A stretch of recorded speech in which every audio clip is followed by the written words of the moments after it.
है। बोगीबिल ब्रिज के शुरू होने से अपर असम और देश के बाकी हिस्सों के बीच की दूरी सिमट गई है।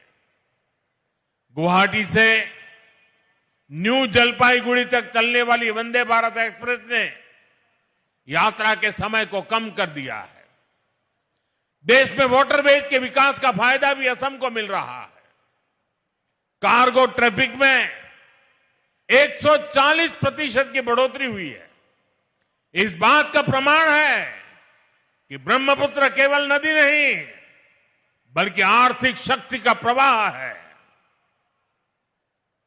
पांडु में पहली शिप रिपेयर सुविधा विकसित हो रही है। वाराणसी से डिब्रूगढ़ तक चलने वाली गंगा विकास क्रूज को लेकर उत्साह है।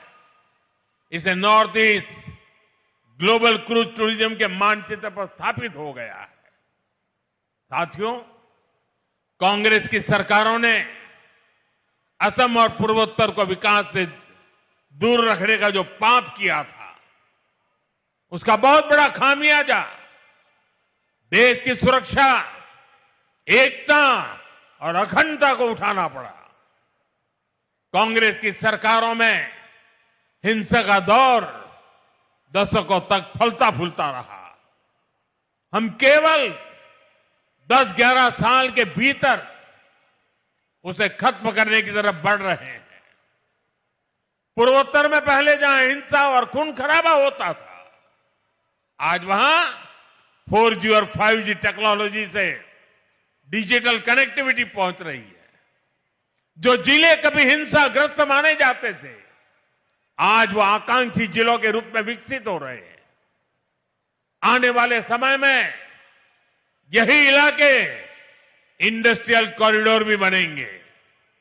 इसलिए आज नॉर्थ ईस्ट को लेकर एक नया भरोसा जगा है। हमें इसे और मजबूती देनी है। साथियों, हमें असम और पूर्वोत्तर के विकास में कामयाबी इसलिए भी मिल रही है कि हम इस क्षेत्र की पहचान और संस्कृति की सुरक्षा कर रहे हैं। कांग्रेस ने एक और पाप किया था। उसने यहां की पहचान को मिटाने की साजिश की थी। और यह षड्यंत्र केवल कुछ वर्षों का नहीं है। कांग्रेस के इस पाप की जड़ें आजादी के पहले से जुड़ी है। वो समय जब मुस्लिम लीग और अंग्रेजी हुकूमत मिलकर भारत के विभाजन की जमीन तैयार कर रहे थे, उस समय असम को भी अविभाजित बंगाल का यानी ईस्ट पाकिस्तान का हिस्सा बनाने की योजना बनाई गई थी। कांग्रेस उस साजिश का हिस्सा बनने जा रही थी। तब बोरदोलोई जी अपनी ही पार्टी के खिलाफ खड़े हो गए थे। उन्होंने असम की पहचान को खत्म करने के इस षड्यंत्र का विरोध किया और असम को देश से अलग होने से बचा लिया। भाजपा पार्टी हमेशा पार्टी लाइन से ऊपर उठकर हर देशभक्त का सम्मान करती है।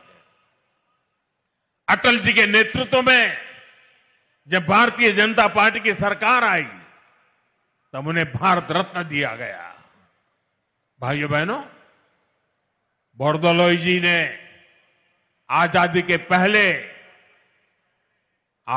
पहले तो आसाम को बचा लिया था, लेकिन उनके बाद कांग्रेस ने फिर से असम विरोधी और देश विरोधी काम शुरू कर दिए। कांग्रेस ने अपना वोट बैंक बढ़ाने के लिए मजहबी तुष्टीकरण के षड्यंत्र रचे। बंगाल और असम में अपने वोट बैंक वाले घुसपैठियों को खुली छूट दी गई है। यहां की डेमोग्राफी को बदला गया है। इन घुसपैठियों ने हमारे जंगलों पर कब्जा किया, हमारी जमीनों पर कब्जा किया। इसका नतीजा यह हुआ कि पूरे असम की सुरक्षा और पहचान दांव पर लग गई है।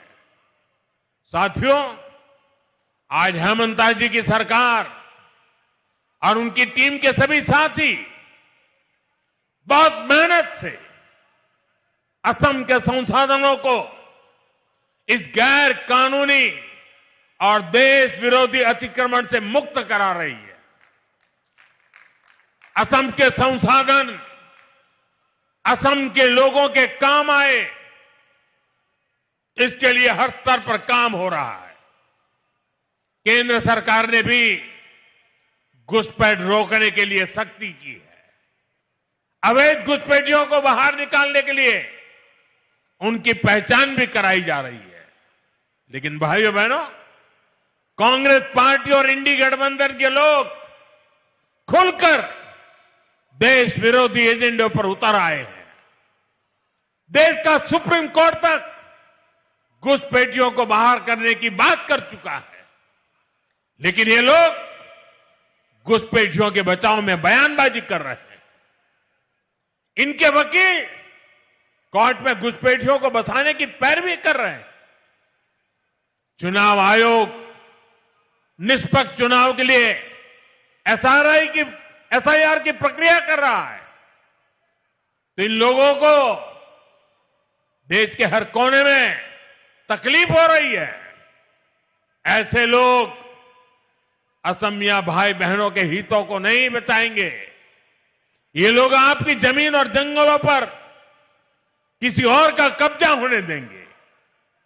इनकी देश विरोधी मानसिकता पुराने दौर की हिंसा और अशांति वाले हालात पैदा कर सकती है।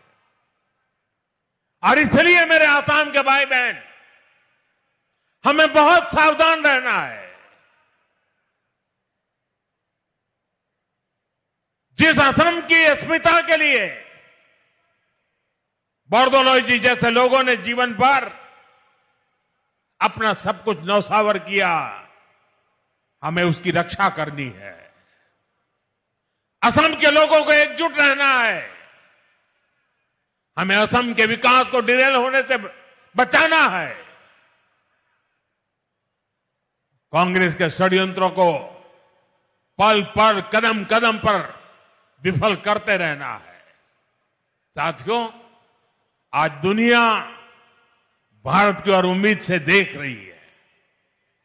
भारत के भविष्य का नया सूर्योदय पूर्वोत्तर से ही होना है।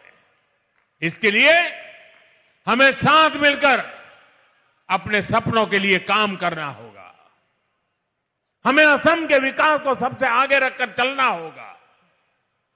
मुझे विश्वास है हमारे सामूहिक प्रयास असम को नई ऊंचाई पर ले जाएंगे। हम विकसित भारत के सपने पूरा करेंगे और विकसित असम से विकसित भारत का रास्ता बनने वाला है। इसी कामना के साथ मैं एक बार फिर नए टर्मिनल की बधाई देता हूं। आप सबका बहुत बहुत धन्यवाद। मेरे साथ बोलिए, वंदे वंदे वंदे वंदे वंदे वंदे वंदे।